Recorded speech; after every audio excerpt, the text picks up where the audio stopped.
Hello and welcome to how to get more traffic and make more money from your existing posts. I'm Sharon Gourlay from Digital Nomad Wannabe.com, and I'm really pumped to be sharing this session with you to help you understand how you can achieve these things. Basically, getting more traffic and getting more money from your site without even writing a new blog post. So my name is Sharon Gourlay. Like you might be able to tell from my terrible accent, I come from Australia. I live in Melbourne. And you can find me at digitalnomadwannabe.com. Now, this is my blog I started back in 2013. You're here to learn how to optimize posts. So why would you even want to do this? You could spend the time putting out new content. Would that be a smarter use of your time? And I would say 100% no. Well, you will want to put new content on your site, and that can lead to results as well. It's so much faster to optimize content you already have. And it's kind of like more of a sure thing too. If you're optimizing content that's already proven it can perform, then it's a safer bet spending your time on making that even better and getting it performing even better than creating new content. Okay? And it's not just faster to update versus creating a new post, but you also often get results a lot faster. I find with SEO, if I put out a new post, there's always exceptions, right? There's some areas Google will love my sites for and they might rank within a week in the top page. But as a general rule, I tend to think 6 to 12 months for a new blog post to reach its peak. If I optimize a post, well, sometimes it can take a while. Sometimes it's like within a week it's going a lot better. So it's faster in a lot of ways. And you know that if it does go well, that there's more likelihood, if you take monetization into account, like I'm going to teach today, that it will pay off as well financially. It's also a good competitive advantage.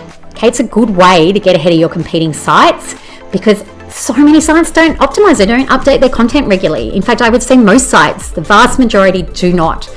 So, that's part of the reason why you can get really good results from optimizing, right? It helps you jump ahead all those sites that have really old posts on them. So how do you work out which posts to optimize? Well, definitely look at posts with ongoing traffic. Okay? I think that these are the most valuable posts to update, posts that are already proving themselves. Okay? While I do have listed here poorly marketed posts, and by that I mean the posts where, like, so say from an SEO perspective, you wrote them before you knew what you were doing. So they may be not very well done, they maybe don't use keywords, you could do them 100 times better now. And I do find a lot of people will prioritize those posts over everything else, thinking it will lead to faster results. And while it's worth considering, which is why I've listed it here for sure, don't just think any post you update is going to get great results, If it was always written on a topic that just didn't lend itself well to SEO, then it's not going to suddenly pick up. Or if it's a very competitive topic or no one wants to read about it, it's just not a smart use of time to bother updating it. So you do need to weigh up a few different factors. And if I'm looking at a post I've never updated before and isn't getting that ongoing traffic at the moment, I would go look at the keywords in it and do keyword research for it like it was a new post. Try and find a good keyword, and if I can't, I would let it go. But when you want to look at ongoing traffic and posts already with high RPM, what you're looking for is posts that, say, every month they get at least 100 page views. Okay, it's already getting like a steady tick of traffic. So Google already likes it, right? It's already got things working for it. People are reading it. It's a really good sign.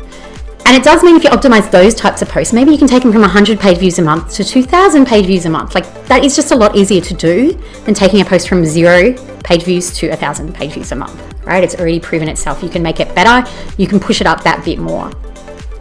So I do prioritize posts that have a certain amount of traffic. How much really depends on the site, how much work I have going on, everything else.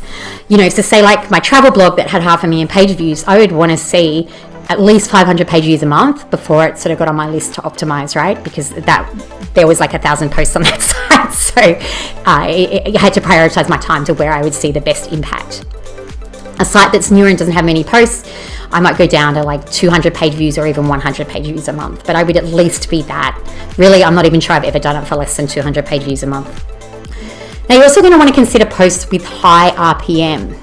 So these are the posts that make the most money based on how many page views there are. So RPM is basically talking about how much it makes per 1,000 page views. Or in Azoic, it's called EPMV, and it's really the same thing, but based on 1,000 users. So, posts that already do well. So say you have a post and it's getting 100 page views a month, and it's making $10 a month. Like, that'd be awesome, right? You can sort of take from that, if it got 500 page views a month, it would make $50 a month. So it gives you a really good incentive to push that up compared to a post that maybe gets 100 page views a month but only makes $1 a month, right? If I was going to prioritize which one to update, it's a bit of a no-brainer which one I would pick. Finally, I also look for posts that are at least 6 months old. Like I said earlier, I kind of give it about 6 to 12 months to sort of expect a post to get to where it's going to get in Google. So I don't bother updating in that time frame. I just let it go and see what's going to happen. I do focus more on older posts. So if we go into Ezoic and look at big data analytics, and more specifically, I mean pages underneath content, it's a really good place to get an idea of what RPM your posts are earning, so you can kind of compare them between each other. Now, of course, this will just show how much they're earning in ads, and if you have other monetization methods, you'll need to take that into account too. But it is a really good starting point, and really all you need if you're only monetizing with advertising. So what you can do is go in here. I suggest you add a filter. So I just added one for page views. So I said it had to be greater than 100. Now, this was mainly just because I find in this data that if a page has only had like a couple of page views or like those low numbers, that the RPM, how much that page is earning, is like, can be really crazy. Like I've seen like $120 and stuff, when in reality it probably wouldn't keep earning that RPM if it got like 1,000 page views, right? It's like a data anomaly because the number's so low. So it is useful to filter out those lower page views. But anyway, mostly what you're trying to do here is not compare yourself to other people. It's to compare your posts with each other to work out which ones have the best earning rate, so it can be the most useful for you to update. Now we're going to move on to how to optimize for more traffic. So you've worked out which posts you want to update, and I suggest you keep a list of which posts you want to optimize. You filter through, you work out the ones where you think you'll see the best gains for your time, and then you look at optimizing them with the stuff we're going to talk about now. So we're going to start by adding more keywords, and my favorite way to get more keywords to add to my articles, because as much as people like to go on that keywords don't matter, blah, blah, blah, blah, blah, yes, Google will work out what your article is about, but when you tell it specifically with a keyword, it still definitely does give you an advantage. And most of the rise in traffic I see is definitely from just adding more keywords. So the way that I work out which keywords to add is actually in Search Console. So I'm going to show you how I do this, because it's much easier to show you and more useful. So what I did was I looked at that second post, the one that had the second RPM in here, hotel quarantine in Tasmania. Which is kind of amusing, that makes more money. Anyway, so I filtered on the page URL here, and now I'm seeing the results, the data Google wants to show me for what keywords that page ranks for, how many people see it, and how many clicks I get from that, as well as average click-through rate. So you can look at that. You know, it can be quite interesting. Putting the position in there too is very useful. And then you can export this data into a Google Sheet, which is what I prepared earlier. So you can see all this data in here. Now this is very useful. This is like what I use to work out the keywords I would like to add to my article and to get ideas on how to make the article better. So what I do is actually I will put all the content of the blog post into a cell in here. And then I'll run a quick formula to check if each keyword is in there, and it'll be like false or true here, whether they are or not. I'll filter out the ones that are already there. And I'll look at what's left and think about whether I could add it to the article. Like sometimes you can just rewrite things a bit differently to fit them in. Sometimes, like say, I don't think I'm showing a list of hotels being used to quarantine arrivals into Tasmania. Maybe I could start a new section in the blog post on that specifically. Use that keyword well, make the article better, more useful for people coming to it, because obviously people are wanting to know that, you know, all over a win. Now I do prioritize which keywords I add, because this one didn't have so many. Sometimes there's tons. By looking at the position, you know, it makes more sense for me to want to try and get in those top 10 spots, right? So the closer a blog post is to those, the keyword is, the more chance I have to hit that top 10. So I'm better off updating one that's like 10, you know, where a few spots difference can make a difference to my traffic, compared to one that's like 85. Also, you know, like the one that's 85, right? It says hotels in Tasmania. Now, that's not really on topic of what I'm talking about. I'm talking specifically about the hotel quarantine program that's in Tasmania at the moment. People searching for a hotel in Tasmania, no one wants to know about hotel quarantine unless they're stuck going to it, right? So it's not useful for me to add hotels in Tasmania to my blog post, because even if my ranking went better, I would lose it again, because anyone landing on my site would not find my article useful and will click back. So there is no point including keywords that aren't useful. Now you also want to update all your blog posts. So make sure every bit of information is up to date. You know, sometimes you're lucky. Some blog posts have, you know, evergreen content that won't go out of date, but a lot of posts will have something that can go out of date. So you really want to check that and make sure that everything is as up to date as possible. And you want to add to the post to make it better. Okay. Now, the keywords, like I just talked about, they can be a really good way to work that out. You know, I already came up with a new section idea I could have from my article from those keywords. So take a look at that, consider it market research and what you can do. Then go look at the top 10 posts that rank currently and see what they're talking about that you're not. Okay, so if you can come up with a different area you could add to your article from that. You know, they're doing well, they're showing people what they want to see when they go to Google. How can you make sure you're doing at least just as well, if not better? You can also look at sections in Google search result, like people also ask, and anything else special that comes up. I know these things change over time. It used to be all about the featured snippet and go replicate that. Whatever is showing up at the time when you do the update, just have a look at what happens when you Google that keyword and see if you can replicate what's there so that you have a chance of being shown. So to give you a demonstration of that and how I achieved it for something, oh, that's not right. Okay, so I looked up Kuala Lumpur to Perhentian Islands, which is an article I have on my Malaysia site. So I ranked number 1, so that's awesome. But what's even more awesome is that I get this extra mention here. So how do I get from Kuala Lumpur to Perhentian Islands? Look, there's me. You know, a lot of people do just look at this. I think I might be the next one as well. So I made sure I covered all these topics. So how did I get that? Or what would I do to get this if it wasn't already? How do I get from Kuala Lumpur to Perhentian Islands? Okay, you want to replicate that in your article, obviously in a way that would be super useful. You know, you're not just adding it for the sake of it. Oh, what am I writing wrong? The easiest way, let's just see where that is in the article. Okay, so you can see I've got this heading, it's very clear what it is, and then I've got that bit of text that it's grabbing. Okay, so I've made it really easy for Google to be able to get that information, and you know, it's really easy for my readers too. If they land on this blog post, there's a table of contents at the top, they can find that information super easy. Now you can get more links to your blog posts. You know, this can help them get more traffic. So obviously if you can go get some links from other people's sites to yours, that's perfect. It's going to help a lot. But also consider internal links. I think this can be forgotten about when you're just thinking, oh, I need links, right? You have power within your website, especially if you're already doing well enough to be listening to this session. So also think about internal links, okay? Say like your homepage, really think through what you link to from your homepage, because usually your homepage has the most external links to it of any page on your site. And that means it has the highest authority with Google, right? Your homepage. So anything you link to from there, that'll help give it a boost as well.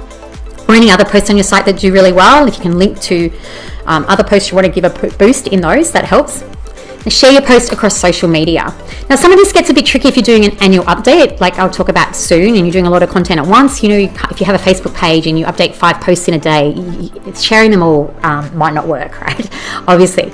But when you're doing them more occasionally, or you have a post you really want to give a boost, you know, do all the promotion of it like you would a new post. You know, go crazy.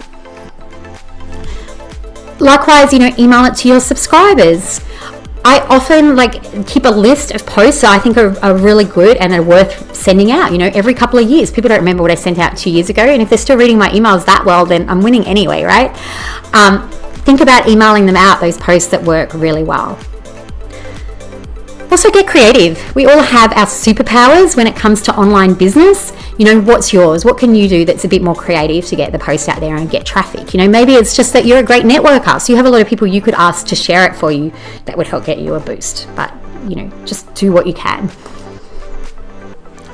So obviously everything we just talked about with getting more traffic will help you get more income, right? There is definitely a link between those, especially if you're using a Zoic. But there is some more specific things you can do to also help.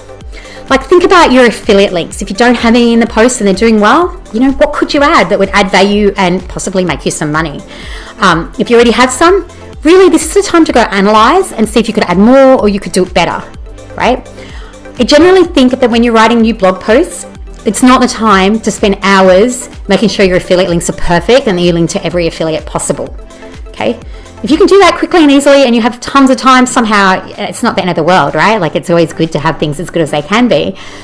But if you're trying to use your time in the smartest way possible, This annual update can be a good time to really do that when it starts getting that ongoing traffic and it's likely to make more money for you. So just looking back at the KL post that I just looked at, I'd gone through the optimization process before, but even now I can still see things that I could do better with affiliate links. Now, it does have affiliate links. It has ones to book flights, to book bus tickets, to book ferry tickets. So all of that are in there, and they're pretty good affiliates that match the brand well and what people would want. You do want to think about those things as well. But I can definitely see places where I could do it better.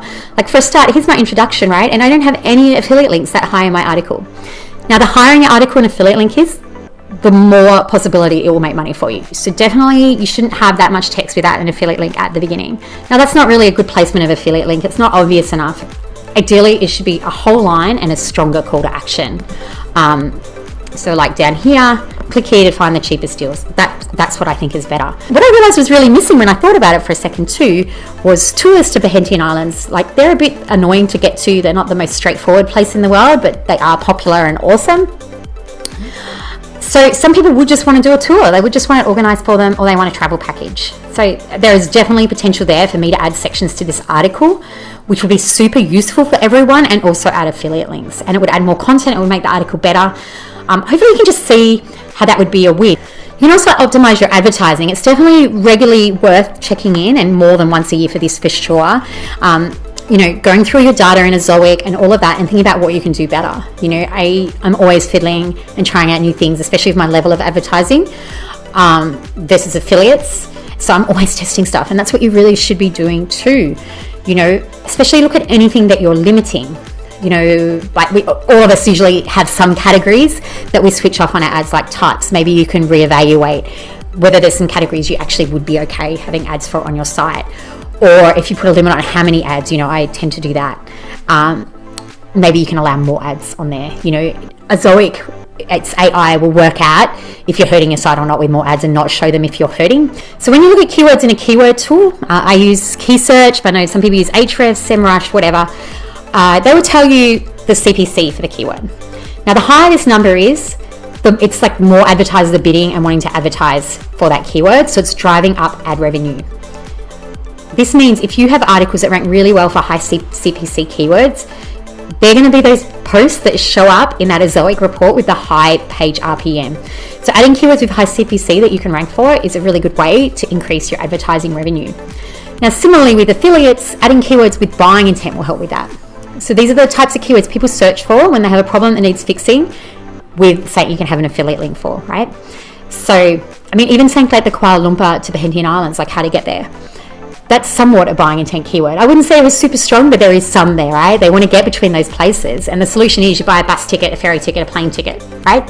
So I have links for all of those, so that can definitely help with that. You can also seek out sponsorship. Now, often we just think about this at a site level, and, like brand partnerships, thinking about, like I have a blog about making money from blogging, right? So a natural sponsor is a Zoic. We have a partnership that can work out really well for both of us and all of our audiences. But what often people don't think about is it at a post level. Now, this is for those posts that do really well. So say you have a post that gets 10,000 page views. Hell, I've had posts that get like 25, 30,000 page views a month, just that post, right? Now, featuring the right company on that post can be very lucrative for that company. So it's really something you could think about for those better posts, is approaching companies that would be open to that type of sponsorship.